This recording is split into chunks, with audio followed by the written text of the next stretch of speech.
बरोबर येत नाहीये. हा सर आवाज रेकॉर्डिंग येतोय. सुरू झालं. आता काही प्रॉब्लेम नाही. रेकॉर्डिंग सुरू झालंय.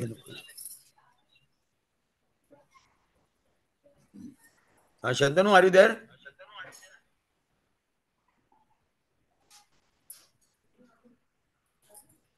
गिरीश कोण आलेत? हा नमस्कार सर, मी गिरीश बोलतोय. गिरीश कोण? आशा मेजरमेंट्स मधून मी हा गिरीश. हा शंतनू सर आलेत का शंतनू नाही? शंतनू सर जुडलेत आहे. राकेश सर जस्ट सिग्नलला पोहोचले, पण ते ट्रॅफिक मध्ये 2 मिनिटात ते जॉईन होतील. ओके, ठीक आहे. डॉक्टर जीवन प्रकाश कुलकर्णी तुम्ही आहात का? नाही, जीवन प्रकाश नाही. मकरंद वैद्य नाही. हा आहे मी आहे. मला आहे ना. हा मला आत्ता गिरीश अजून दोन दिसत नाहीत बाकीचे लोक. तर लोकांनी टाइम मॅनेजमेंट पाळली तर बरोबर मीटिंग सुरू होते वेळेवर. अच्छा, गिरीश ऑफिसला येतात सगळेजण बाहेर. मला वाटतं हे महत्वाचेच लोक अजून नाही आहेत. अतुल कुलकर्णी पण नाही आहेत. मी फोन करतो अतुल कुलकर्णींना, बघू.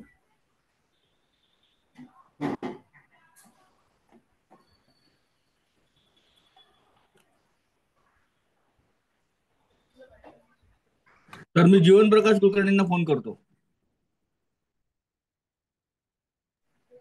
काय म्हणला? जीवन प्रकाश कुलकर्णींना फोन करतो मी. Okay.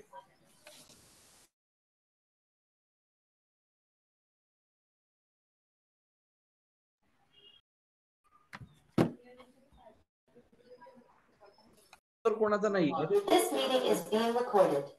Okay, go ahead, you can start presentation. नाही, कोण कोण आहे आता मीटिंग मध्ये? दोन जण जॉईन होत आहेत. अतुल कुलकर्णी जॉईन व्हायचे अजून, आणि हे पुढे जाऊन आपले फाकटकर. बर,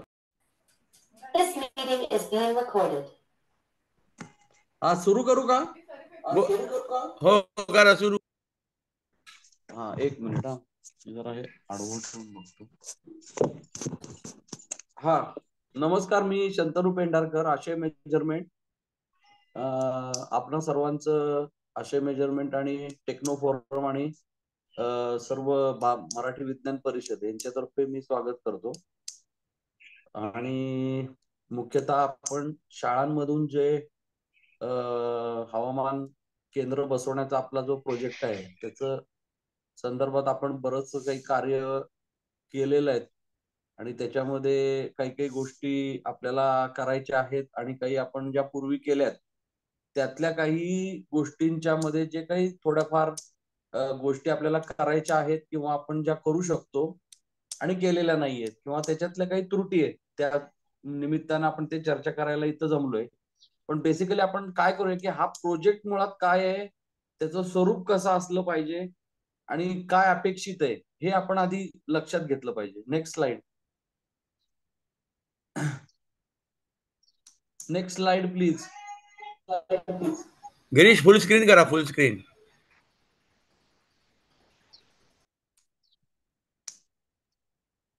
फुल स्क्रीन आहे. हा गिरीश, ऐकू येते का?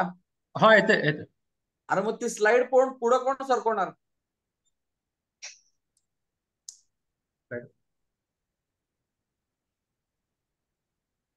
Next slide please.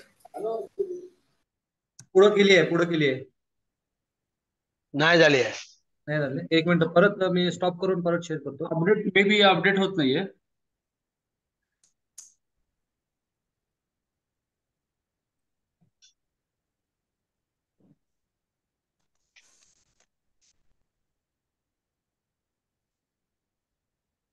जे आर कुलकर्णी नाही आहेत काय?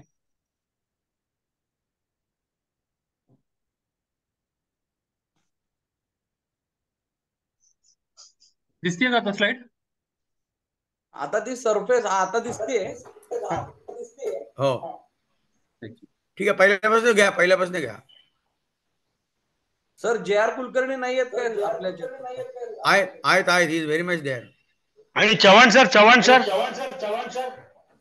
सर पण आहेत, मगाशी होते. हो आहे सर. हा ठीक आहे, ओके गुड.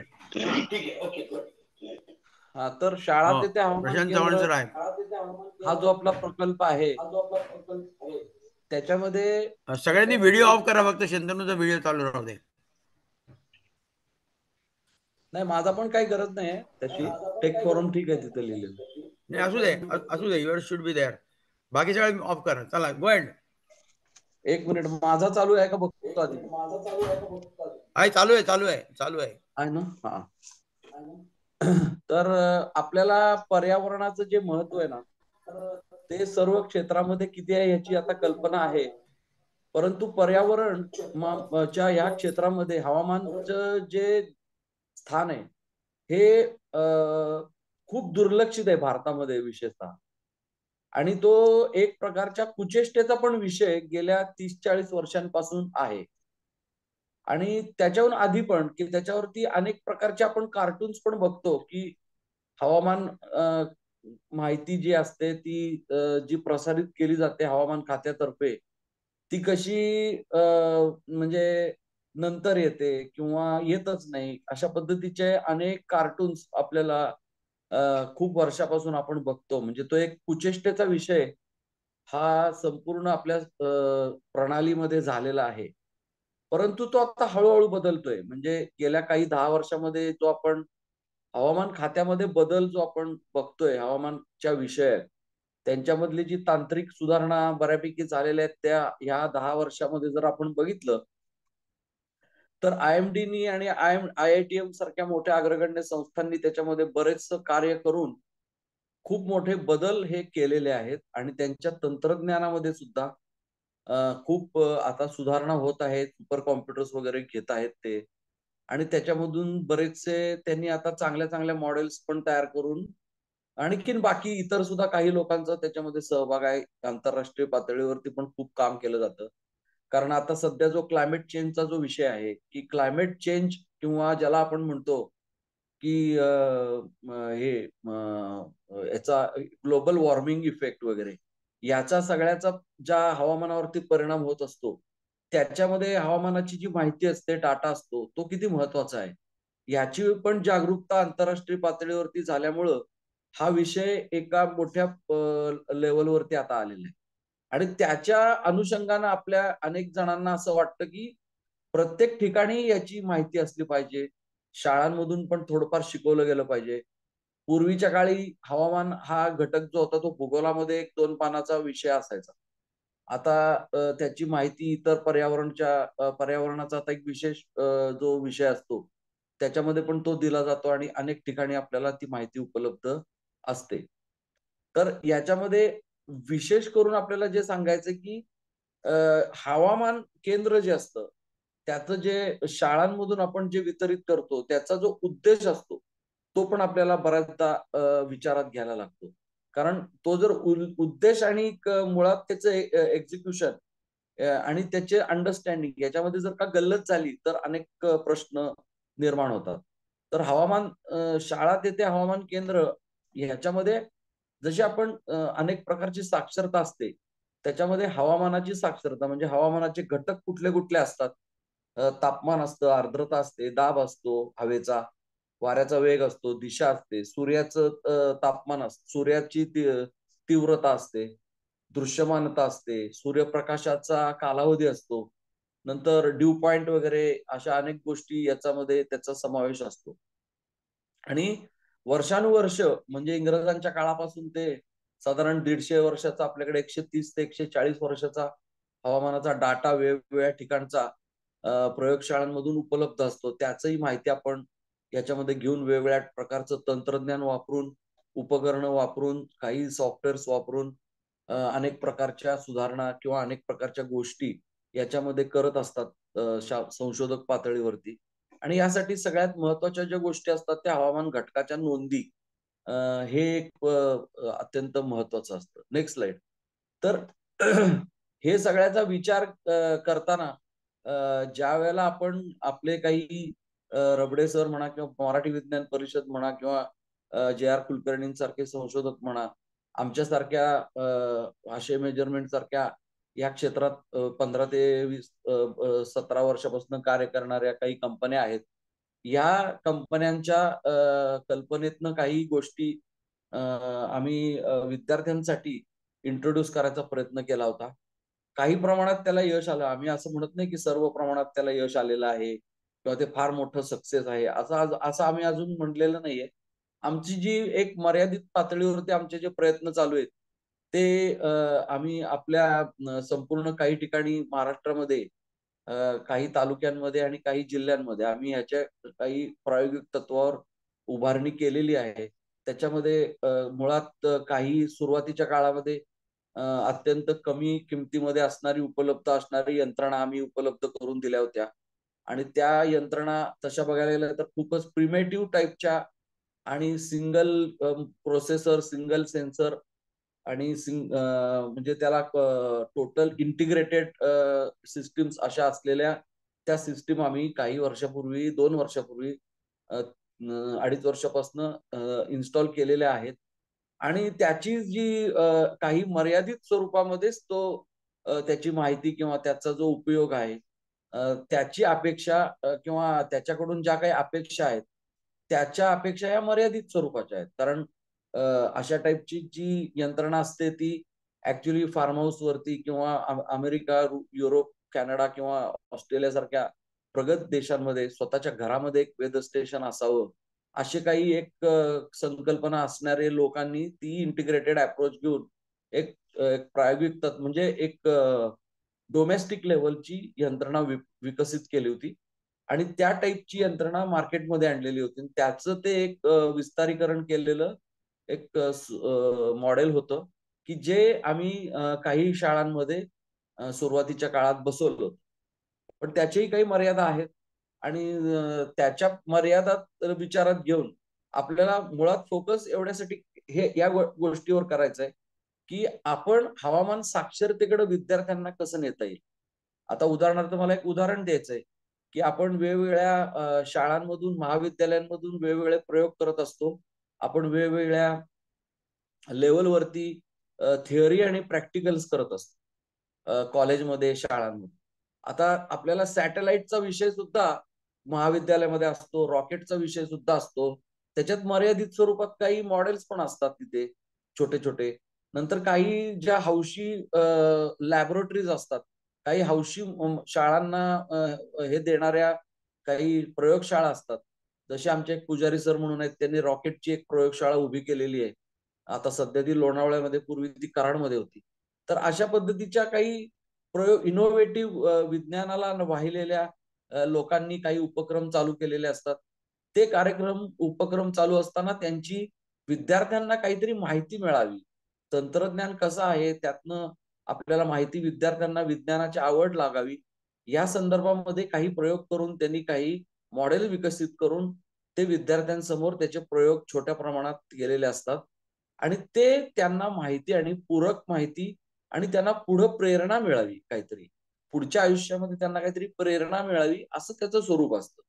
म्हणजे एखादा प्रयोग जो रॉकेटच्या संदर्भात आपण विद्यार्थ्यांना शिकवतो, विद्यार्थ्यांना सॅटेलाइट म्हणजे काय ते शिकवतो, याचा अर्थ ते कृती दिली. ऍटम बॉम्बची सुद्धा कृती आपल्याला MSc ला किंवा ह्याला BSc ला आम्ही शिकलेली आहे. मी माझं सेकंड इयर पर्यंत माझं केमिस्ट्री विषय होता. ऍटम बॉम्ब कसा तयार केला जातो हे आम्हाला माहिती आहे. परंतु तो प्रत्यक्ष येतो का आपल्याला करता? नाही येत. तसं आहे हे. तर ही साक्षरता आहे. साक्षरता म्हणजे काय की त्याची माहिती असणं. साक्षर होणं वेगळं, तज्ञ होणं वेगळं आणि विशेष तज्ञ होणं वेगळं आणि संशोधक होणं वेगळं. तर या पायऱ्या आहेत संशोधनातल्या. संशोधनाकडे जाणाऱ्या या ज्या गोष्टी आहेत त्या आपल्याला कशा तयार करायच्या असतात, त्यामुळे विद्यार्थ्यांना कशी प्रेरणा दिली जाते. एखादा विद्यार्थी, समजा 1000 विद्यार्थी असतील तर त्यातल्या सगळ्याच्या सगळ्या विद्यार्थ्यांना काही संशोधक बनता येणार नाही. सगळ्याच्या सगळ्या विद्यार्थ्यांना काही खेळाडू किंवा ऑलिम्पिकचं गोल्ड मेडलिस्ट बनता येणार नाही. म्हणून काय त्यांनी खेळायचंच नाही असं नसतं. प्रत्येकाने आपापल्या पद्धतीनं खेळणं गरजेचं आहे. प्रत्येकाने आपापल्या पद्धतीनं नाटक करून त्यात एक विशिष्ट प्रकारचं प्रावीण्य मिळवणं गरजेचं आहे. प्रत्येकाने कथ्थक नृत्य करून त्यामध्ये शेवटपर्यंत जाऊन एखाद्या पिक्चर मध्ये काम करणं आणि त्याची प्रसिद्धी म्हणून अशा अपेक्षा नाही. प्रत्येकाने आपापल्या लेवलला जरी नृत्य काम शिकलं तरी ते त्याच्या व्यक्तिगत पातळीवरती ते एक संपन्नता देणार असतं आणि त्या पद्धतीनंच आपण या प्रोजेक्टकडे बघणं गरजेचं आहे.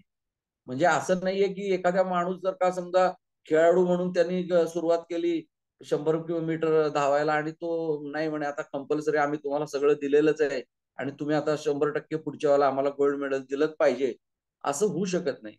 त्यामुळं त्याची प्रेरणा काय आहे ती प्रेरणा आपण त्याला उपलब्ध करून देणं गरजेचं आहे. विज्ञानाची प्रेरणा मिळणं आणि त्यातनं तुम्हाला 4 पायऱ्या आम्ही वाट वाट दाखवणं आणि तिथून पुढे विद्यार्थ्यांनी ते नेणं, पुढे नेणं ती एक प्रकारची एक ज्याला आपण म्हणतो वारकरी कशी दिंडी पुढे नेतात त्या पद्धतीने ती दिंडी पुढे घेऊन जाणं हे गरजेचं आहे. म्हणजे प्रत्येक वेळेला आम्ही एवढे पैसे इन्व्हेस्ट केले तेवढं आम्हाला मिळालंच पाहिजे, मग ते असंच असं असलंच पाहिजे, मग तुमचं असं काहीतरी चुकलेलंच असलं पाहिजे, मग तुमचं आम्हाला हे नको, अशा तक्रारी करण्यात काही फार अर्थ नसतो. आणि त्या तक्रारी करून म्हणजे असं आपण खूप काही साध्य पण करणार नाहीये. आणि इतर देशांच्या हवामानाची तुलना इतर देश आत्ताची आपण त्या लाईन मध्ये आलेलो आहे पहिल्या 5 मध्ये या 10 वर्षामध्ये. कालचा चायनाचा रिपोर्ट पहा, या 10 वर्षातली जेवढी प्रगती झाली आहे आपल्या भारतामध्ये तेवढी प्रगती 60 वर्षात झालेली नाही हे वस्तुस्थिती आहे. आणि चायनाने तसा रिपोर्ट आता सबमिट केलाय. म्हणजे हळूहळू आपण त्या मार्ककडे चाललोय आणि आपल्या देशाचं जे हवामान आहे ते हवामान हे अत्यंत कॉम्प्लेक्स हवामान आहे. 3-4 विभाग त्याच्यामध्ये मुख्यतः येतात. मुख्यतः अनेक गोष्टीवरती ते अवलंबून आहे. तर आता त्याचं फोरकास्टिंग आता आपण जे विचारात घेतो की हवामान मेजरमेंट आलं की आम्हाला सुद्धा मी सुद्धा गेले 15 वर्ष हवामान केंद्र विकतोय वेगवेगळ्या पद्धतीचे ऑटोमॅटिक वेदर स्टेशन. आम्हाला सुद्धा प्रश्न विचारतात की तुम्हाला ह्याच्यातनं फोरकास्टिंग मिळेल का किंवा तुम्ही ह्याच्यातनं फोरकास्टिंग आम्हाला देऊ शकाल का. हे पहा फोरकास्टिंग हा वेगळा विषय आहे आणि डेटा अनालिसिस किंवा डेटा घेणं हा वेगळा विषय आहे. जसं मी नेहमी बोलतो उदाहरण देतो, आपल्याला काहीतरी झालं तर आपण डॉक्टरांकडे जातो आणि डॉक्टरांकडे गेल्यावर पहिल्यांदा आपल्याला ते विचारतात काय झालंय, आपण सांगतो पोट दुखतंय अमुक होतंय, मग ते किंवा आणि डोकं दुखतंय किंवा काय आणखीन व्हायला लागलंय तुम्हाला. तर ह्या सगळ्या विषयावर डॉक्टर सुरुवातीच्या काही तपासण्या ते स्वतःच्या स्वतः करतात. त्यातनं जर झालं नाही तर ते सांगतात या लॅबमध्ये जावा, ही तपासण्या करा, ही रिडिंग आणा. मग ते आपण ते आणतो, मग तेच करून मग तो डॉक्टर ठरवतात की काय झालंय. मग त्या पद्धतीच्या त्यांना त्या उपचार दिले जातात. तसं आपल्या या वेदरच्या फोरकास्टिंगचं हे आहे. म्हणजे उदाहरणार्थ क्लायमेट स्टडीमध्ये फोरकास्टिंगची डायरेक्ट उडी मारणं हे अशक्य असतं. त्याच्यामध्ये अनेक गोष्टी असतात, अनेक तज्ज्ञ लोक असतात, वेगवेगळ्या प्रकारचे माहिती उपलब्ध करून घ्यावी लागते. त्यातला एक भाग म्हणजे आपला लोकल म्हणजे स्थानिक हवामानाची माहिती, लोकल वेदर डाटा असं म्हणलेलं आहे. उर्वरित जे आहे ते सरफेस चार्ट असतात, नंतर तुमचं सॅटेलाइट इमेजेस असतात, नंतर रडार असतो, रडार इमेजेस असतात. आता रडारला कोट्यवधी रुपये खर्च येतो. आपल्या महाराष्ट्रात 2 रडार आहेत फक्त आणि गोव्यामध्ये एक, असं 3 रडार आपल्या फक्त महाराष्ट्रात आहेत. आता एवढ्यामध्ये लिमिटेशन मध्ये आपल्याला शास्त्रज्ञांना काम करावं लागतं. आता पुढच्या काळामध्ये जवळपास 6 ते 7 रडार महाराष्ट्रामध्ये यावीत अशी अनेक जणांची हे चालू आहेत, प्रयत्न चालू आहेत. आणि देश पातळीवरती पण हवामानाच्या रडारांची जास्तीत जास्त उभारणी व्हावी या संदर्भामध्ये IMD चे पण किंवा केंद्रीय सरकारचे पण प्रयत्न चालू असावेत अशी माझी माहिती आहे. तर त्यामुळे अनेक गोष्टी याच्यामध्ये सॅटेलाइट इमेजेस आहेत. NWP म्हणजे वेगवेगळ्या प्रकारचे कर्व्स असतात, जे म्हणजे ज्याची एक प्रकारची कलर इमेजेस असतात. त्या माहितीच्या आधारे या 5 गोष्टींच्या आधारे काही मॉडेल्स बनवली जातात आणि त्या मॉडेल्सचा लोकल माहिती, लोकल हवामानाच्या घटकांची सांगड घातली जाते आणि ती सांगड घातल्यानंतर त्यातनं काही विकसित केलेल्या गोष्टी, प्रणाली आणि इतर संशोधकांची त्यावरची असलेली अभ्यासपूर्ण मतं हे विचारात घेऊन हवामानाची माहिती किंवा आगामी हवामानाची पूर्वसूचना ही दिली जाते. ही अशा प्रकारची संपूर्ण ती माहिती असते. मध्ये लोकल डाटासाठी ते आपण वेदर स्टेशन दिलेलं आहे. 4 बाजूला 4 वेगवेगळ्या प्रकारच्या इमेजेस असतात. या इमेजेसची माहिती वेगवेगळ्या डोमेन मध्ये उपलब्ध असते मे बी ती प्रायव्हेट वरती पण उपलब्ध असते, खाजगी काही संस्था आहेत त्यांच्याकडे पण असते, काही सरकारच्या आहेत, म्हणजे ऑस्ट्रेलियन जे ह्याची संस्था आहे त्यांच्याकडे असते. भारताची पण यंत्रणा मोठी आहे याबाबतची, ते पण उपलब्ध करून देतात. डॉपलर रडारची माहिती असते. अशा पद्धतीनं हे कार्य चालतं. नेक्स्ट. आता आपण ज्यांना इच्छा असते की बाबा काय नेमकं पाऊस, आपण सगळ्यांना असं वाटतं की पाऊस म्हणजे काय, प्रत्येक गोष्टीचं डिजिटल रिप्रेझेंटेशन असतं, तसं पावसाचं काही आहे का?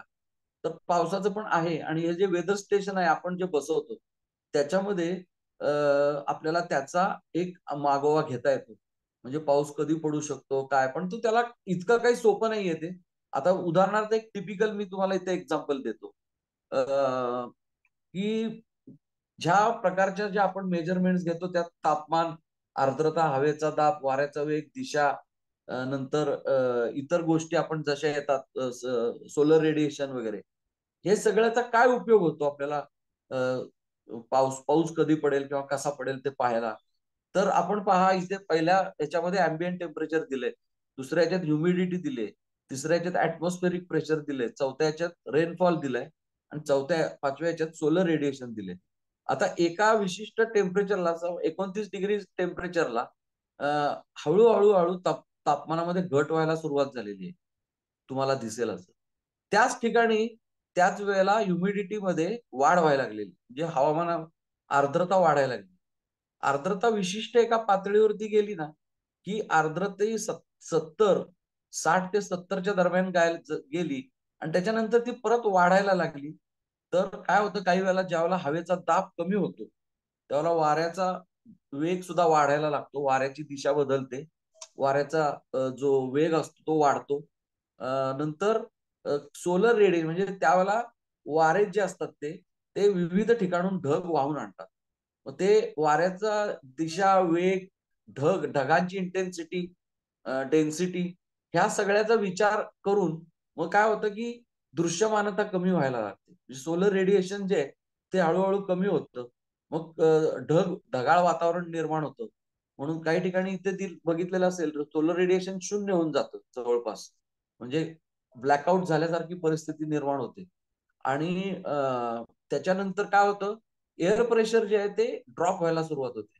आणि ज्या क्षणाला एअर प्रेशर हे साधारणपणे 96, म्हणजे 1000 च्या खाली येतं, म्हणजे 996 म्हणजे 998, 996 हेक्टापास्कल जसं येतं, त्यामध्ये त्या दरम्यान जर वरती चांगल्या प्रकारे ढग निर्माण झालेले असतील तर मग पावसाला सुरुवात होते.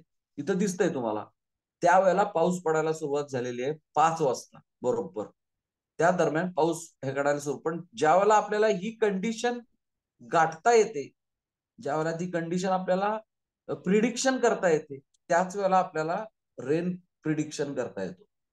आणि ती जी असते त्याला नाऊकास्टिंग मॉडेल किंवा फोरकास्टिंग मॉडेल, यामध्ये हे संपूर्ण डाटा तुम्हाला प्रिडिक्शन करावं लागतं. हे अवघड काम आहे, तसं सोपं काम नाहीये. परंतु काही जणांना त्याची जर पूर्वसूचना आधी देता आली तर या सगळ्या रडार, इमेज, हे सगळं म्हणजे सगळ्या हवेचे घटक जे आहेत, तापमान, हवामानाचे, याची जर माहिती आधी व्यवस्थित पूर्णपणे आपल्याला घेता आली त्याच वेळेला, तर आपल्याला एक 6 तास किंवा 5 तास आधी पावसाची पूर्वसूचना त्या भागातल्या लोकांना देता येते. याच्यातनं हे इंडिकेटिव्ह आहे फक्त. तर आपण वेदर स्टेशन म्हणजे काय, किंवा आता आपल्याला काही जण विचारतात की याचा शेतीला काय उपयोग होतो किंवा कसा उपयोग करता येऊ शकतो. तर ही जी 6 प्रकारचे पॅरामीटर्स आहेत, हे सगळे आपण या वेदर स्टेशनवर डावीकडे जे दिलंय त्याच्या वरती आपण ती माहिती घेतो. नंतर ती माहिती जीपीआरएस वरून किंवा जीएसएम मॉडेल वरून तुम्ही डेटा लॉगिंग सिस्टीमच्या थ्रू सर्व्हरवर येते. सर्व्हरवरून आपले वेगवेगळ्या प्रकारचं weather analysis, region specific data घेऊन तुम्हाला ते संपूर्ण ती प्रोसेस करता येईल. आता मी जसं सांगितलं, ती जर तुम्हाला जर आर्टिफिशियल इंटेलिजन्सचा वापर करता आला तर तेही आपल्याला, आमचे प्रयत्न चालू आहेत त्याच्यामध्ये. तर अशा पद्धतीची ही सगळी माहिती, वीकली माहिती, मंथली माहिती, अशी विभागवार नंतर आठवड्याची माहिती अशी कंपाईल करून तुम्हाला काही शेतकऱ्यांसाठी त्या पर्टिक्युलर कृषी सल्ला त्यांना देण्यात येतो. त्या त्या प्रकारच्या तिथं जे काही पीक असेल त्या पिकाच्या अनुरूप तुम्हाला त्या विभागातला विभागवार पीक सल्ला आणि कृषी सल्ला, नंतर पीक नियोजनासाठी म्हणजे व्यवस्थापनासाठी लागणारी माहिती ही तुम्हाला या मॉडेलमधून तयार करता येऊ शकते. आणि ती माहिती शेतकऱ्यांसाठी खूप उपयोग असते. परंतु त्याचा सुद्धा जो एक पिकाचा जो संदर्भातली जी माहिती आहे ती माहिती ॲग्रॉनॉमिस्ट तयार करतात. आम्ही फक्त डाटा देतो त्यांना. ती डाटाची संपूर्ण जी फाईल असते ती त्यांच्याकडे दिली जाते आणि मग ते आपल्याला ती माहितीचा अनालिसिस करून तुम्हाला ते जे आता आमचे डॉक्टर साबळे सर जे आहेत हे एक देशातले नामवंत कृषी तज्ज्ञ आहेत आणि ॲग्रॉनॉमिस्ट आहेत. तर त्यांच्यासारखे जे विद्वान असतात, त्यांच्यासारखे जे संशोधक असतात, त्यांच्यासारखे किंवा कृषी महाविद्यालयामध्ये सुद्धा कृषी ॲग्रॉनॉमी म्हणून जो विभाग आहे त्यांचे जे संशोधक असतात किंवा त्यांची जी माहिती असते, कारण त्यांना दोन्ही प्रकारची माहिती असते, पिकांची पण माहिती असते आणि हवामानाची पण माहिती असते. त्यामुळे कुठल्या हवामानामध्ये कुठल्या पिकाला त्याचं कमी जास्त होईल, फायदा होईल, तोटा होईल, नुकसान होईल आणि काय होईल हे सगळं हे त्यांना जास्त माहिती असते. त्यामुळे त्यांच्यापर्यंत ही माहिती पोहोचवणं म्हणजे जसं एक लॅबचा रिपोर्ट आल्यानंतर तो आपण डॉक्टरला देतो आणि मग तो डॉक्टर निदान करतो, तसं हे आहे. म्हणजे आम्ही ही माहिती तयार करतो आणि त्या कृषी तज्ज्ञांना देतो आणि ते माहिती त्यांना जसं हवं असतं मीन मॅक्सिमम व्हॅल्यू ज्या त्यांना हव्या असतात त्या त्या आठवड्याच्या, त्या त्या महिन्याच्या, त्या त्या 4 महिन्यातल्या या सगळ्या त्यांना दिल्या जातात आणि मग ते जे टेबल असतात, ते जे आराखडे असतात त्याच्यावरून ते तुम्हाला एक अनुमान देतात. ते कृषी सल्ला असतो. आता हा कृषी सल्ला कोपऱ्यामध्ये इथं थोडक्यात दिला, आपण नंतर त्याची एक स्लाइड पण बघणार आहोत. नेक्स्ट. आता ही फ्लड वार्निंग तर ग्राम आपत्तीपूर्व व्यवस्थापन याच्यामध्ये सुद्धा या टाईपच्या आपल्या वेदर स्टेशनचा उपयोग होतो. हे फक्त एक ढोबळमानाने आम्ही याच्यात नोटीस केलेलं आहे. नेक्स्ट. अशा प्रकारचे ऍप असतात ते तुम्हाला थोडक्यात तुमच्या ऍपवरती, तुमच्या हँडसेटवरती या प्रकारची माहिती तुम्हाला येते. नेक्स्ट. आता हे आमचं एक ऍप आहे त्याच्यामध्ये अलीकडची स्लाइड. तर त्याच्यामध्ये ही सगळी माहिती दिली. हवामानाची वार्ता काय आहे, स्थानिक हवामान कसं आहे, हा हवामान असं, हे आमचं ऍप आहे. याच्या संदर्भातली माहिती यात आपण ओपन आत केलं की काय काय आपल्याला मिळणार आहे. नेक्स्ट. तर हा अशा टाईपचा कृषी सल्ला मिळतो. हवामानाचा आढावा, हा पर्टिक्युलर पिरियड दिलेला आहे, त्याच्यात काय काय झालं हे दिलेलं आहे. नेक्स्ट. नेक्स्ट. हे ऍडवायझरी आहे. हा पुढचा अंदाज आहे थोडासा.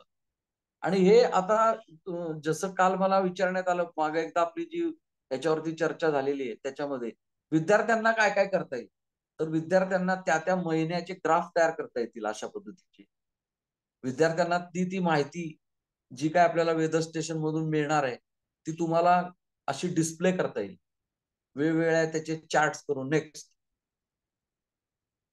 हे बघा, हे पूर्ण 10 वर्षाची माहिती आहे जवळपास.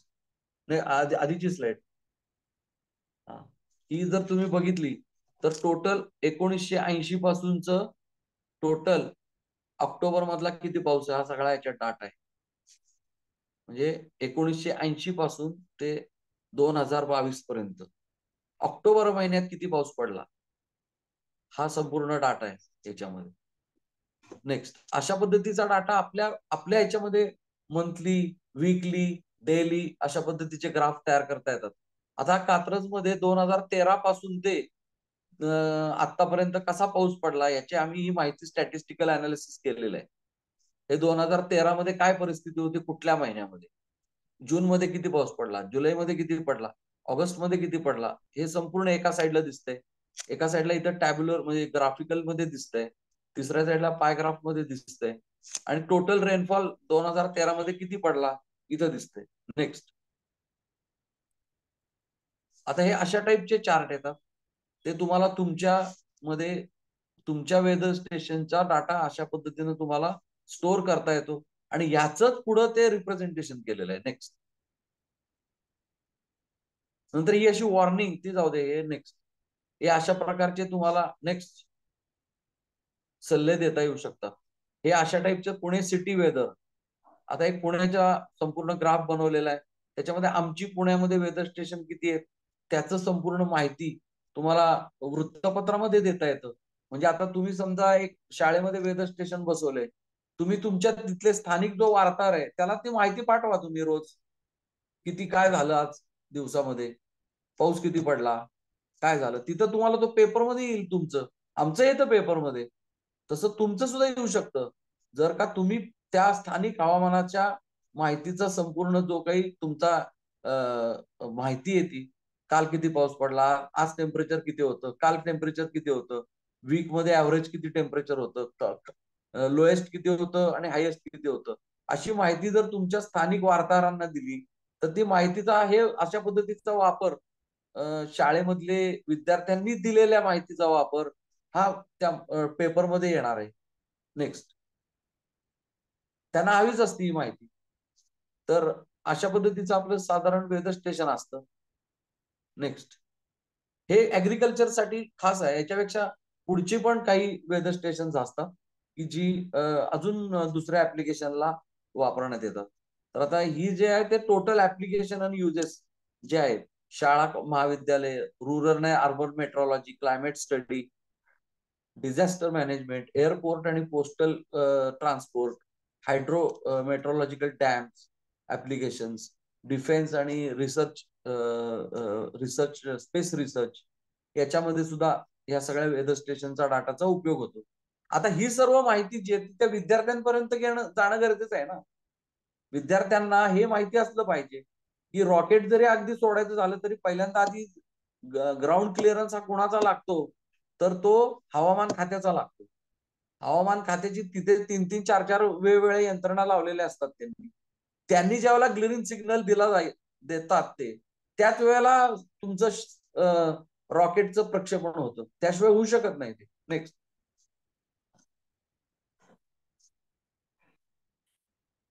ठीक आहे. नेक्स्ट. ते हेच आहेत, परत परत आलं. नेक्स्ट. आता हे वेगवेगळ्या प्रकारचे सेन्सर आहेत, त्याची माहिती थोडक्यात दिली, ती तुम्हाला आमच्या पुस्तकात बघायला मिळेल. याच्यामध्ये आपण जास्त वेळ नको घालवायला. तर हे वेगवेगळ्या प्रकारचे सेन्सर्स आपण तयार केलेले किंवा बाजारात उपलब्ध असलेले वगैरे आहेत. हे आमचं पुस्तक आहे, कोणाला आम्ही बऱ्याच जणांना पाठवले, ज्यांच्याकडे नसेल ते त्यांनी मागून घ्या, मग त्यांच्याकडे ते मिळेल ते. नेक्स्ट. तर अशा प्रकारची ही वेदर स्टेशन आम्ही वेगवेगळ्या देशभर अशी बसवलेली आहेत आमची स्वतःची अनेक ठिकाणी. म्हणजे याच्यात हा डाटा 4 वर्षापूर्वीचा आहे, आता खूप बदल झालेला आहे याच्यामध्ये. आता अशा प्रकारची ट्रेसेबिलिटी सर्टिफिकेट असतात त्याची.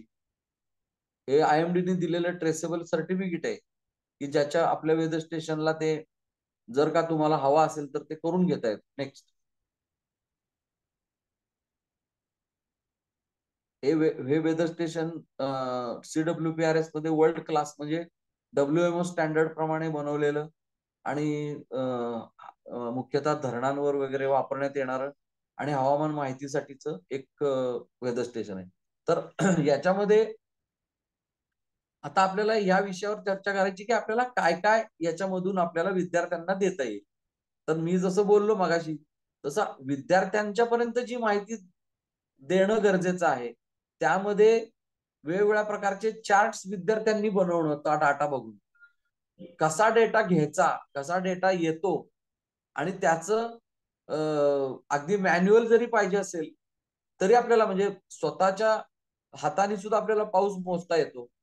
ज्याच्या आपल्या JR कुलकर्णी सरांनी आणि आम्ही काही ठिकाणी मॅन्युअल रेनगेजेस वितरण शाळांमधून केलेलं आहे.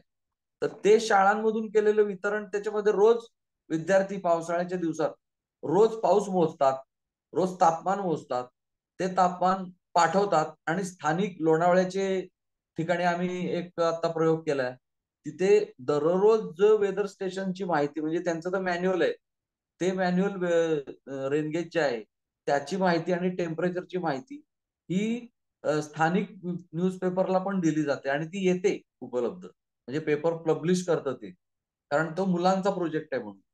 आता ही जी सगळी माहिती आहे, हे सगळं कंपाईल करण्याचं काम, हे सगळं त्याचं एक प्रकारचं त्याच्यामध्ये रस घेऊन विद्यार्थ्यांच्या पर्यंत नेण्याचं काम हे तिथल्या स्थानिक शिक्षकांना पण करणं गरजेचं असतं. नंतर ज्यावेळेला आपण म्हणतो की आमच्याकडे मॉडर्न इक्विपमेंट आहे, त्यावेळेला ते मॉडर्न इक्विपमेंट जे असतं त्याची देखभाल करणं पण गरजेचं असतं. त्याचं वेळच्या वेळोवेळी त्याची मेंटेनन्स करणं पण गरजेचं असतं. आपण जेव्हा एखादी गाडी घेतो त्यावेळेला आपल्याला गाडीचा घेणारा माणूस काय म्हणतो, काय प्रॉब्लेम नाही आमच्या गाडीला, 10-20 वर्ष वापरा तुम्ही, काय प्रॉब्लेम नाही, 20 वर्ष चालते आमची गाडी व्यवस्थित. त्याचा अर्थ अभिप्रेत असा आहे की ती चालते म्हणजे काय, त्याच्यासाठी त्याची देखभाल करायला पाहिजे, त्याच्यात पेट्रोल घातलं पाहिजे, त्याच्यामध्ये ऑइल चेंज केलं पाहिजे, सातत्यानं त्याचं निगा राखली पाहिजे, त्यासाठी पैसे खर्च केले पाहिजेत, तर ती गाडी 10 वर्ष चालेल, 20 वर्ष चालेल, 50 वर्ष पण चालेल. पण त्याची देखभाल करणं गरजेचं आहे. देखभाल न करता ती गाडी चालणार नाही, ती गंजून मोडून जाईल. कुठलंही किती अत्याधुनिक इक्विपमेंट जरी तुम्ही घेतलं तरी त्याची देखभाल ही अतिशय आवश्यक असते. महिन्याच्या महिन्याला मेंटेनन्स गरजेचा असतो, म्हणजे तिथल्या स्थानिक लोकांनी केलेला, स्थानिक व्यक्तींनी केलेला.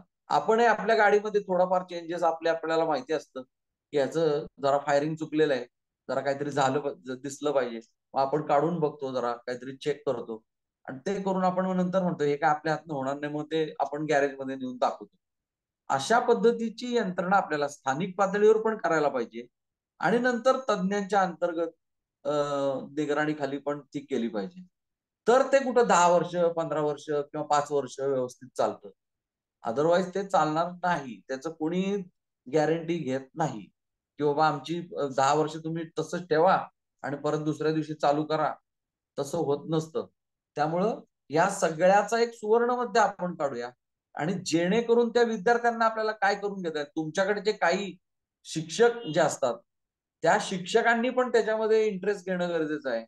त्यांनी आमच्याकडे रेग्युलर ट्रेनिंगला येणं पण गरजेचं आहे. आम्ही 2-3 शिक्षकांना ट्रेनिंग देऊ शकतो. एक एखाद्या दिवसाचं पूर्ण दिवसाचं ट्रेनिंग आम्ही त्यांचं घेऊ. सकाळी यायचं त्यांनी, संध्याकाळी परत जायचं. अशा पद्धतीचे 2-3 सेशन आपण त्यांचे घेऊ शकतो. नंतर आमच्यापैकी काही तज्ञ तिकडे येऊ शकतात. मग एक प्रकारचा विद्यार्थ्यांचा डायलॉग आपण एस्टॅब्लिश करू शकतो. 8वीतले विद्यार्थी, 9वीतले विद्यार्थी, हे 2 विद्यार्थी हे मुख्य घटक आहे. नंतर 11वीतले विद्यार्थी, 8वी, 9वी, 11वी असे जर विद्यार्थ्यांच्या आपण चांगल्या टीम बनवल्या, चांगल्या काही त्याच्या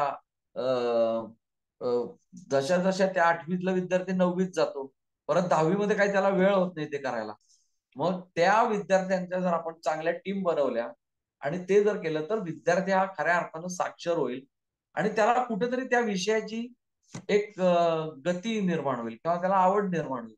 आणि मग जर त्यातलं जर का त्याला तज्ञता करावीशी वाटली तर पुढे तो तज्ञ होऊ शकतो. पुढे त्याला आणखीन काहीतरी दिशा मिळाली तर तो एक शास्त्रज्ञ पण होऊ शकतो. म्हणजे अशा प्रकारचं ते एक स्टेप बाय स्टेप त्याचं दृष्टी आहे, ज्या दृष्टीच्या मुळे आपण हा प्रोजेक्ट किंवा हे जे प्रकल्प आहेत हे आपण हातात घेतले आणि राबवायचा प्रयत्न करतोय. तर मला असं वाटतंय की याच्यामध्ये कुणीही काही असं मुद्दामून काही कोणी करत नाहीये किंवा आम्हाला ते करायचंच नाहीये, आमची काही इच्छाच नाहीये. तुम्ही इच्छा येण्यासाठी आम्ही पण 4 पावलं पुढे येतोय, तुम्ही पण 2 पावलं पुढे पण यायला पाहिजे. अशा पद्धतीचा एक डायलॉग आपण तयार करू, सगळ्यांनी मिळून एकत्र बसू कधीतरी आणि मग चर्चा करून जर का त्यात काही त्रुटी असतील तर त्यातले मार्ग आपण नक्की काढू. एवढं बोलून आता मी माझं प्रेझेंटेशन संपवतोय. तर बाकी काही कोणाला शंका असतील किंवा काय असतील तर तुम्ही मला विचारू शकता. धन्यवाद. वा वा, फार सुरेख आणि छान पद्धतीने विश्लेषण केलेलं आहे शंतनू. मला वाटतं काही लोकांच्या शंका असतील आपल्या वेदर मास्टर्सच्या किंवा तंत्रज्ञांच्या, तर कृपया आपापल्या शंका विचारूया. सुधीर फाकेडकर थोडे उशिरा जॉईन झालेत पण त्यांना रेकॉर्डिंग मिळेल, तर आपण सुधीरपासूनही सुरुवात करू शकतो. कृपया आपल्या शंका विचारा शंतनूंना.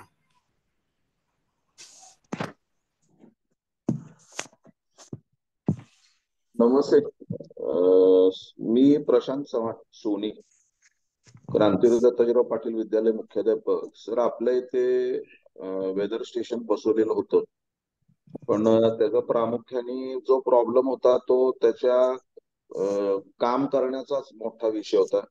ते बॅटरी प्रॉब्लेम झाला, परत ते रेक्टिफाय केलं, त्यानंतर आपण सिम कार्डचा इश्यू होता. ह्या काही गोष्टी होत्या त्या आम्हाला इन्स्टॉलेशनच्या वेळेला जर थोडी माहिती असते की जर सिम कार्ड बसवल्यानंतर जर समजा एखादा दिवस लेट झालं रिचार्ज करायला, तर ते परत त्या मशीन मधनं काढून ते परत त्यात इन्सर्ट केल्यानंतर ते ऍक्टिव्ह होतं. ह्या काही गोष्टी म्हणजे ह्या सगळ्या गोष्टीमध्ये ते राहून गेलं. परत आता त्याला तो प्रॉब्लेम परत त्याच्या मागे परत बघत कुठं बसायचं म्हणून वर्षभराचं हे मारलं, पण आज रोजी ते मशीन बंद आहे. पहिली गोष्ट. मला वाटतं मी सुहास सरांच्या बरोबर सुद्धा आमची चर्चा झाली ती त्याला मी त्यांना तेच म्हणत होतो की एक तर पहिला ते मशीन सुरळीतपणे चाललं पाहिजे. चालल्यानंतर मग खऱ्या अर्थाने मी जे तुम्ही आता सर म्हणाला की आपल्याला काही फार मोठं त्यातून अपेक्षित आहे का, तर नाही. तर विद्यार्थी साक्षर झाले पाहिजेत आणि त्यांना मार्गदर्शन केलं पाहिजे. विद्यार्थी साक्षर होण्यासाठी एक तर तुमची लोक येऊन तिथं ट्रेनिंग दिलं पाहिजे, किंवा मग तुम्ही शिक्षक आमच्यातले तयार केले पाहिजे आणि त्यांनी त्यांना ट्रेनिंग दिलं पाहिजे. नाही, हे दोन्ही आज करता येईल. हा, आणि दुसरा भाग सर असाही आहे की आता जवळजवळ प्रत्येकाकडे, अगदी शेतकरी आमच्या भागातला त्याच्याकडे पण अँड्रॉइड फोन आहे. तो ते ह्याचे वेदर ऍप्स वापरतो आणि त्याच्यावरून ते बघतो. तर हा प्रश्न हा राहतोय की आपण म्हणजे अगदी प्राथमिक आहे. म्हणजे तुम्ही मगाशी जर आपल्या ह्याच्यात अगदी स्पष्टपणे सांगितलं की आपण म्हणजे काय म्हणतो त्याला, त्याच्या मर्यादेत आणि त्या मर्यादेच्या पलीकडे जाऊन त्याच्याकडनं काय अपेक्षा करणं चुकीचं आहे. म्हणजे ते मशीन असू दे, मशीनचे रिडिंग्स असू देत, किंवा त्या मशीनच्या रिडिंग्स मधून पुढं काम जे करायचंय त्याच्या ठरलेल्या मर्यादा आहेत. तर आम्हाला निदान त्याच्या एकदम मर्यादा कळू देत की बाबा हे एवढ्यापर्यंत चालतं, हे एवढंच आहे, आणि याचा उपयोग हे विद्यार्थी कसा करू शकतील. फक्त रिडिंग घेणं, कारण का आमच्याकडे मुलांना सर आम्ही सांगितलं तर बसवल्यानंतर 3-4 महिने विद्यार्थी अगदी नियमितपणे त्याचे रिडिंग्स घेत होते. त्यानंतर मग थोडे इश्यूज झाले. आता सुद्धा ते मशीन बंद आहे. मध्ये तर फोन केल्यानंतर ते काही जणांचं असं मत आलं की स्कूल त्याला कोणतरी त्याला फिजिट करते, तर त्याला फिजिट करायचा प्रश्नच येत नाही सर. किंवा जेव्हा त्याला काय प्रॉब्लेम आला असेल तर व्हिडिओ कॉल केला, त्यांचे जे कोण संबंधित आहेत त्यांच्याशी फोन करूनच ते त्यातलं काय असेल तर त्यांनी सांगितल्याप्रमाणे पिन इकडची इकडे, किंवा त्याला बॅटरी काढता किंवा बसवताना ते कसं बसवायचं काय, या सगळ्या गोष्टी त्या होत होत्या. माझी आता एकच विनंती आहे की कुठल्याही परिस्थितीमध्ये ते मशीन सुरू करून द्या आणि ते किमान 12 महिने 24 तास एकसारखं नीट चालू द्या.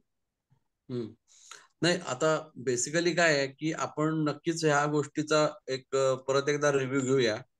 आणि आमच्या साईडनी किंवा मी कोणाला तरी अशी विनंती करतो की तुमच्यापैकी 2 जण त्या सध्या ते इक्विपमेंट जे आहे त्याचे डिटेल्स मी घेईन संबंधितांकडून. ते अतुल कुलकर्णी असतील किंवा रबडे सर असतील किंवा आणि कोणी असेल त्यांच्याकडून. कारण या प्रोजेक्टमध्ये या तुमच्या शाळेचं जे इक्विपमेंट आहे त्याच्या संदर्भामध्ये जी काही प्रणाली उपलब्ध आहे किंवा काय आहे त्याच्याबद्दल मला फार कमी माहिती आहे. परंतु जी काही माहिती आहे त्याच्यावरून मला असं वाटतंय की एकदा त्याचा टोटल रिव्ह्यू करणं गरजेचं आहे. आणि तो स्वतः माझे जे तज्ज्ञ आहेत या विषयातले, राकेश नलवडे असतील, गिरीश आमचे चिखलकर असतील, ह्या दोघांच्या मार्फत आम्ही एकदा त्याचा स्टडी करू आणि त्या स्टडीचा अहवाल आम्ही तुम्हाला देऊ. आणि मग त्याच्यामध्ये आपण काय करू की कोण तुमच्याकडचे कुठल्या विषयाचे शिक्षक आणि कुठल्या म्हणजे इयत्तेचे विद्यार्थी याच्यामध्ये आपण इन्व्हॉल्व करायचे याच्या पुढं, ते आपण बघू. कारण आता ऍक्च्युली आहे ना, आपण राईट टाइमला बोलतोय. डिसेंबर आणि जो जानेवारी महिना असतो हा अतिशय महत्वाचा असतो. कारण आपल्याला पुढचा जो मान्सून असतो ना तो सगळा जास्त करून आपल्याला महत्वाचा डाटा फेब्रुवारी, मार्च आणि एप्रिलचा असतो. तर आपल्याला हा डाटा व्यवस्थित येणं हा गरजेचं असतं. आणि आपण आता राईट टाइमला बोलतोय. म्हणजे 1 महिन्याचा कालावधी आपल्याकडे अजूनही आहे. 1 महिन्याचा म्हणजे माझ्या दृष्टीनं फेब्रुवारी, मार्च आणि एप्रिल हे 3 महिने जर आपल्याला चांगले व्यवस्थित गेले, आपला डाटा आपल्याला चांगला विद्यार्थ्यांच्याकडून जर ऍक्वायर करून घेता आला आपल्याला आणि माहिती त्याची घेता आली, तर आपल्याला थोडीशी पुढची माहिती सुद्धा देता येऊ शकते, की आपल्याला काय स्टडी करायचा, कसा करायचा आणि त्याच्याकडून आपण कसं काम करून घ्यायचं, विद्यार्थ्यांना एक मॉडेल कसं तयार करायचं. एकदा आपल्याला ते सेट झालं ना, की सर मग ते तुम्हाला लाईफ लॉंग होता. तोच विद्यार्थी 8वीतला 9वीत जाणार आहे. 9वीतला परत 10वी मध्ये ठीक आहे, 10वीत आपण त्याला ब्रेक देऊ. परत 11वीत एखाद्या वेळी तो विद्यार्थी आपल्याला नवीन येऊ शकतो. म्हणजे 8वी आणि 9वी आणि परत 11वी असे 3 क्लासेस तुम्ही घ्यावेत यासाठी, असं मला वाटतं. 10वीतल्या विद्यार्थ्यांना आपण याच्यामध्ये इन्व्हॉल्व करायला नको. याचं कारण असं आहे, की ते त्यांचं वर्ष ते वेगळ्या पद्धतीनं त्यांना तुम्हाला शाळेला त्याला डेडिकेट करावं लागतं. त्यामुळे 9वीचा विद्यार्थी आणि 8वीचा विद्यार्थी आणि त्यांना शिकवणारे एक चांगला वैज्ञानिक दृष्टिकोन असणारे 2-3 सर हे आपल्याला या कामासाठी लागणार आहेत. मग ते पुढं कसं करायचं, काय करायचं, ते मी, रबडे सर, तुमच्यातले काही लोक आणि आमचे जे.आर. कुलकर्णी सर असतील आणि अतुल कुलकर्णी असतील, या सगळ्यांना आम्ही एकत्र बसून ते सगळं आम्ही प्लॅन तयार करू त्याचा आणि मग तो तुम्हाला आम्ही सगळा देऊ, की आपल्याला असं करायचंय. आणि मग शक्यतो जर अगदी जमलंच तर तुमच्या यांच्याकडून एकदा आम्हाला सगळं कळलं की मग आपण पुढचा प्लॅन तयार करू, की तुमचे शिक्षक आमच्याकडं सकाळ 1 दिवसाचं ट्रेनिंगला आम्ही बोलवून घेऊ त्यांना. पूर्ण त्यांना 1 दिवसामध्ये संपूर्ण माहिती देऊ आम्ही आणि मग आमचे लोक पण तिकडे येतील किंवा आधी आमचे येतील आणि मग तुमचे येतील. अशा पद्धतीचं आपण एक देवाणघेवाण त्याच्यामध्ये करू, कोऑर्डिनेशन करू आणि हा तुमचा प्रॉब्लेम जो आहे तो आपण सॉल्व्ह करूया. म्हणजे आम्हाला ते पेंडिंग ठेवण्यामध्ये इंटरेस्ट नाहीये किंवा कुणालाच आमच्या मराठी विज्ञान परिषद असो किंवा आमचा टेक्नो ग्रुप जो आहे त्यातलाही कुणालाही तर पेंडिंग ठेवायचा इंटरेस्ट नाहीये. त्यामुळं आणि कोणाची अशी अशी भावना पण करून घेऊ नका कृपया, की याच्यामध्ये आम्हाला काही कमर्शियल इंटरेस्ट आहे. कमर्शियल झिरो इंटरेस्ट असणारे आम्ही लोक आहोत आणि यातला 1 रुपया सुद्धा आम्हाला आर्थिक दृष्ट्या आम्ही जिथे आम्हाला कमवायचं तिथे आम्ही कमवत असतो. शाळा हे काही आमचं कमवण्याचं साधन नाहीये. अगदी आम्ही पण शाळेमध्ये शिकलेले आणि शाळेशी इमान राखणारे लोक आहे. त्यामुळे तुम्ही अशी शंका पण कधी मनात आणू नका, की आम्हाला कधी या तुमच्या ह्याच्यामधून पैसे काढायचे वगैरे. तर आम्हाला जे काही रीतसर पैसे म्हणजे जे काय आता समजा तुम्हाला आम्ही अॅग्रो ऍडवायझरी देणं अपेक्षित असेल किंवा आणि काही असेल तर त्यासाठी मात्र वेगळे पैसे जे आम्हाला तज्ञांना द्यावे लागतात, जे आम्हाला खर्च येतो, तो खर्च मात्र आम्ही तुम्हाला नक्कीच अपेक्षित करतो तुमच्याकडनं आणि तोही काय एक्झॉर्बिडंट असेल अशातला भाग नाहीये. तो आपण अंडरस्टँडिंगनी ठरवूया आणि मग यातनं कसा आपल्याला मार्ग काढता येईल ते आपण नक्कीच ठरवूया. पुढं सर आपण जसं आता म्हणाला काय काय त्या पद्धतीनं माझ्या मते आपल्याला सगळ्यात पहिला ते मशीन ऑन ट्रॅक आणलं पाहिजे आणि जेव्हा ते प्रत्यक्षात तुमचे लोक तिथे येतील म्हणजे आम्ही फोनवर सांगणं किंवा व्हिडिओ कॉल करून ते दाखवणं आणि त्याच्यानंतर मग तिथून ते न होता एकदा प्रत्यक्ष भेट देऊन ते येत्या 2 ते 3 दिवसामध्ये ते सुरू करावं. सुरू केल्यानंतर म्हणजे ऍक्च्युली काय इश्यू आहे तो सर सॉर्ट आउट होणं गरजेचं आहे. म्हणजे प्रत्येक वेळेला एक नवीन इश्यू निर्माण होतो आणि ते मशीन थांबतं. तर पहिलं काम ते करूया असं मला वाटतं आणि त्यानंतर तुम्ही जे म्हणता ना ते सर की म्हणलंच आहे तुम्हाला. हो त्यानंतरचा जो विषय आहे तो मला मान्य आहे की आपण 8वी आणि 9वीचे जे विद्यार्थी आहेत काय त्या दोन वर्गातल्या विद्यार्थ्यांनाच आपण माहिती देऊ. त्यातले सुद्धा निवडक ज्यांना बाबा इंटरेस्ट आहे त्या विषयात अशीच बॅच निवडायची. उगीच सगळ्या वर्गाला ते मागे सगळ्या वर्गाला लागायचं. इन्व्हॉल्व करण्यात अर्थ नसतो. कारण तुम्ही त्यातले जे विचारायचं की बाबा या प्रोजेक्ट आहे आणि याच्यामध्ये तुम्हाला पुढं पण काही हे होऊ शकतं असा दृष्टिकोनातनं तुम्ही तुमचे सर किंवा शाळेचे मुख्याध्यापक सर आता आहेत आणि चव्हाण सर जे आहेत तेच ठरवणार की कोणाला आपण याच्यामध्ये 30 विद्यार्थी, 40 विद्यार्थी, 50 विद्यार्थी आपण किती घेऊ शकतो. पण ते 30-40 विद्यार्थ्यांचा एक गट जो आहे विविध डिव्हिजन मधला असा तो तुम्ही घेऊ शकता 8वीतला आणि 9वीतला असं माझं मत आहे. मी ह्याच्यामध्ये मी काही फायनल आणि मुळात सर आता कशी परिस्थिती आहे माहिती का की आता शाळेमध्ये शिक्षक संख्या, विद्यार्थी संख्या आणि शासनाने येऊ घातलेले त्यांचे नियम अटी आणि नवीन भरती बंद, याचा सगळ्यात मोठा इम्पॅक्ट हा आम्ही जेव्हा एखादं, आता ही सुद्धा activity sir out of syllabus आहे आणि आवड आहे म्हणून ती करतोय आपण, पण ते करत असताना परत आम्हाला बरेच वेळा मर्यादा अशा निर्माण होत असतात. आम्हाला एवढंच म्हणायचं आहे की ऑन ट्रॅक मशीन आणि एक आमच्यातले तुम्ही म्हणता तसं एक इनिशिएटिव्ह घेऊन ज्या मुलांना, म्हणजे अगदी आम्ही म्हणतो की त्यांना असंही म्हणू शकतो की 8वी आणि 9वी मध्ये जे लोक अगदी आवड घेऊन यात काम करतील त्यांना आम्ही एक्स्ट्रा 15 गुण देऊ. हो हो, तेच ते आता मी बोललो नाही, पण तुम्ही बोललात ते उत्तम आहे. मी बोललो नाही कारण मला ते बोलायचा अधिकार नाही. तेव्हा ते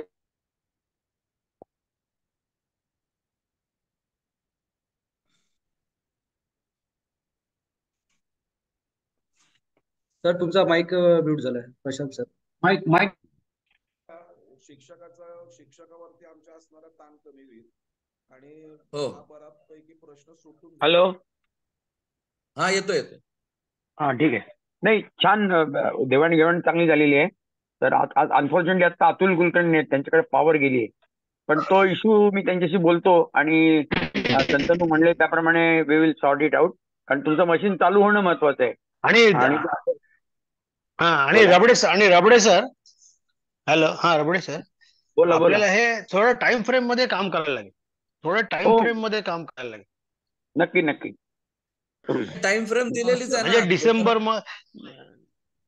तुम्हाला मी सांगितलीच आहे ऑलरेडी. टाइम फ्रेम मी तुम्हाला सांगितली की या महिन्यामध्ये तुम्हाला एक स्ट्रीमलाईन करायचा आपण प्रयत्न करूया, कारण मला माझ्या दृष्टीने फेब्रुवारीच्या आधी असं मी बोललोय बोलता बोलता की आपल्याला ते काम करूया.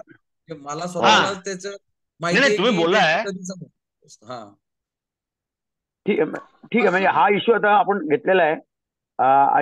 आता जे शंतनूंनी प्रेझेंटेशन केलं त्याविषयी काही कोणाला शंका आहेत किंवा काही विचारायचंय का? नाही, त्याच्यामध्ये एवढं काही विचारण्यासारखं असं नाहीये सर. त्यांना त्यांचे इश्यूज डिस्कस करू, काय प्रॉब्लेम नाही. ठीक आहे. हा विषय मी अतुल कुलकर्णीशी बोलतो ना, आपण टॅकल करूया. बरं, आता आणखीन काही कोणाला या विषयावर बोलायचं का? सुधीर फाकटकर किंवा कोणी आले? नमस्कार, बोला सुधीर. मला तेच सांगायचं होतं शंतनू सरांना. प्रेझेंटेशन बद्दल मी थोडं बोलू इच्छितो. काय की त्यांनी केलेलं प्रेझेंटेशन अतिशय सुंदर होतं आणि टू द पॉइंट होतं. बरेचसे प्रश्न जे आमच्या मनात होते ते त्या प्रेझेंटेशनच्या माध्यमातून क्लिअर झाले आणि थँक्यू व्हेरी मच. आणि त्यांचा जो, म्हणजे मला इतकंच म्हणायचं आहे की शंतनू सर जर इन्स्टॉलेशन झाल्यानंतर 2 महिन्यात पूर्वी, म्हणजे वर्षापूर्वी जर संपर्कात आले असते तर आतापर्यंत सर बरंच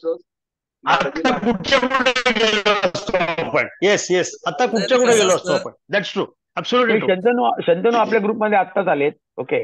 मी इन्व्हॉल्व होतो.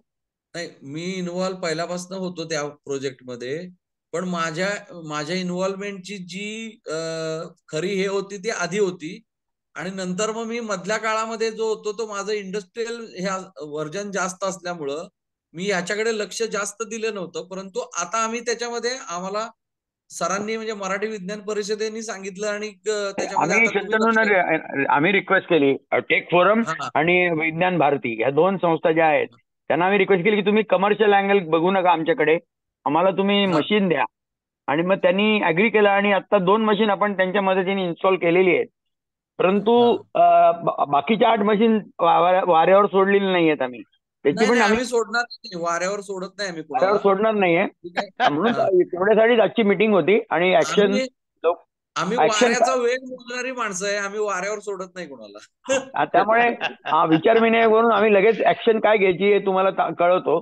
तुमचा प्रश्न आणि भावना पूर्णपणे पोहोचलेल्या आहेत आमच्यापाशी, परंतु आपल्याला पुढे पण जायचंय, पण तुमचा प्रॉब्लेम नक्की सोडवून पुढे जायचंय असं आम्ही तुम्हाला आमच्या वतीने सांगू इच्छितो. इनिशिएटिव्ह काय माहितीये का, याच्यामध्ये इनिशिएटिव्ह घेणं हे महत्वाचं असतं आणि इनिशिएटिव्ह तुम्ही घेतलेला आहे, परंतु त्याच्यामध्ये काही मधल्या काळामध्ये थोडेफार जे काही झाले असतील ते आपण त्याच्यामधून कसा मार्ग काढायचा ते बघूया. हा सर, मी सुधीर फाकटकर बोलतोय. बोला सुधीर बोला. आपलं जे खोडद ग्रामीण विज्ञान केंद्राकडून जे हवामान केंद्र उभारलं गेलंय ते आहे व्यवस्थित चालू आहे, पण त्याचा ना डेटाचा एक प्रॉब्लेम आहे.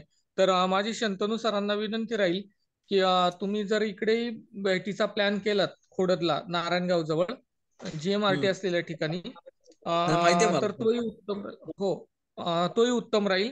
आणि आपल्याला तेही हवामान केंद्र चालूच आहे, पण त्याचा जो रात्रीच्या वेळेला डेटा अपलोडिंगचा जो इश्यू आहे तो सॉल्व्ह होईल असं एकदा बघूया आपण. चालेल चालेल. नाही त्याच्यात तुम्ही पण चांगलं काम केलंय, माझ्या कानावर आहे. आणि हा बेसिकली तिथे जवळपास पण आपण काम केलेलं आहे त्या तुमच्या भागामध्ये. तेव्हा आम्ही एकदा हो तिथेही हो पण चक्कर मारू नक्कीच, काही प्रॉब्लेम नाही. हो चालेल चालेल नक्की. त्यांचा बरं मेजर छानच होईल. प्रॉब्लेम असा आहे शंतनू, त्यांचा मेजर प्रॉब्लेम असा आहे शंतनू की त्यांच्याकडे जिओचा डेटा रात्री त्यांच्याकडे येत नाही. हा, तो काय येत नाही ते बघूया ना आपण. नाही ती कंपनी बंद करते, जिओ बंद करते डेटा. हा हा अच्छा त्यामुळे अच्छा. बघू आपण स्वतंत्रपणे बोलू. हा बोला नाही, बोला. आपण बघूया ना, त्यातलं काही वेगळं काही तिथं कारण आहे का आपण शोधून काढू. बर ते चालेल आपण चालेल. स्वतंत्र बोलूया. हो हो. त्यांच्याकडे डेटा बराच कलेक्ट झालेला आहे. बरेचसे सरकारी अधिकारी यांचा डेटा घेऊन जातात.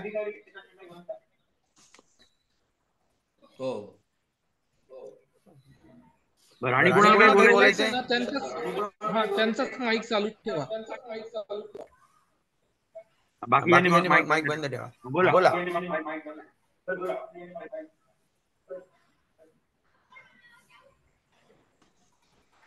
सुधीर बोला.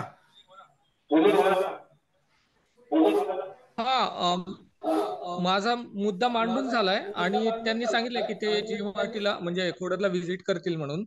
त्यामुळे त्या ज्यावेळी त्यांची भेट होईल त्यावेळी आपण बोलूच.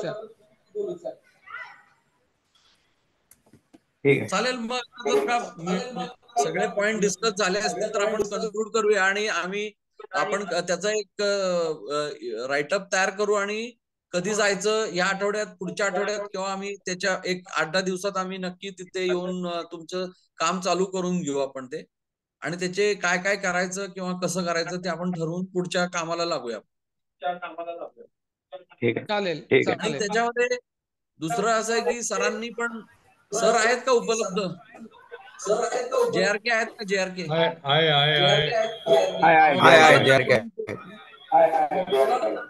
बोला तुम्ही JRK.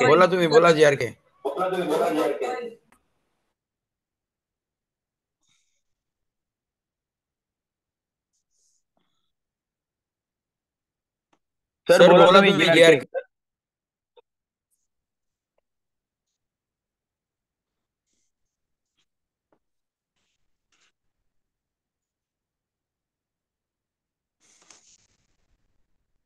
आवाज नाही. आवाज अनम्यूट केलेलं आहे मी. हा येतोय. हा तर मी ऐकलंय तुमचं शंतनू, फार छान प्रेझेंटेशन दिलेलं आहे. मी माझे जेव्हा येईल तेव्हा मी जास्त डिटेल बोलेल, पण काही प्रश्नाची उत्तरं आपण व्यवस्थित दिलेली आहेत. एवढंच मी सांगेन की माझ्याकडून जे काही कॉपरेशन आहे ते कायम राहील. काही कारणामुळे मी मधल्या एका मीटिंगला आलो नाही बस. हा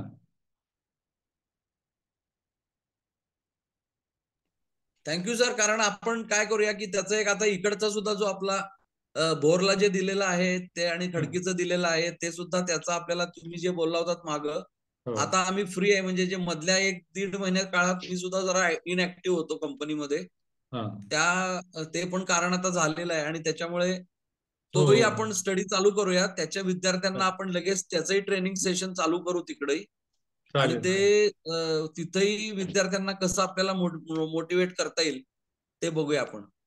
तिन्ही ठिकाणी प्रेझेंटेशन मध्ये मी थोडा प्लॅन सांगतोच आहे. हा याच संबंधित.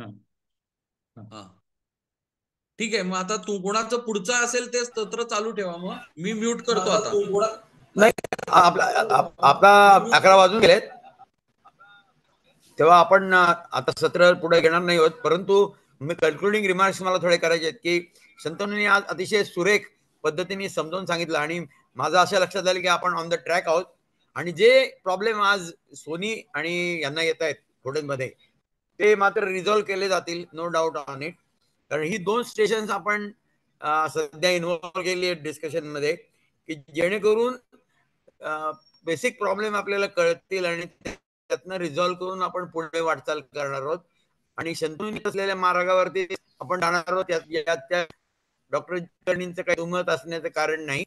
तेव्हा पुढील मीटिंग आपण 15 दिवसांनी घेऊया आणि दरम्यान ज्या ज्या डिस्कस झालेल्या आहेत ऍक्शन्स आज त्या आपण कॅरी आउट करूया आणि सोनी आणि खोडद यांच्या व्हिजिट्सही करूया त्याप्रमाणे आणि दोन्ही यंत्र चालू स्थितीत लवकरात लवकर आणण्याचा प्रयत्न करू. अर्थात खोडदचं चालूच आहे, फक्त त्या ठिकाणी जो डेटा येत नाही जिओचा त्याला काही पर्याय करता येतो का, एअरटेलचं नेटवर्क वापरता येते का, जिओचं आपलं आयडिया वोडाफोनचं वापरता येते का, काही वेगळा अल्टरनेट पर्याय करू किंवा फायबर येते का तिथे ते वापरता येते का असं काही बघू आणि दोन्ही मशीन ऑपरेशन करू आणि स्लोली इतर मशीन्स वरती फोकस करू.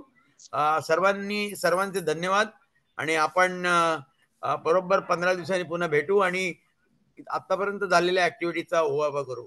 धन्यवाद आणि 15 दिवसांनी नक्की भेटू. Bye bye. Bye bye. धन्यवाद. Very good. थँक्यू.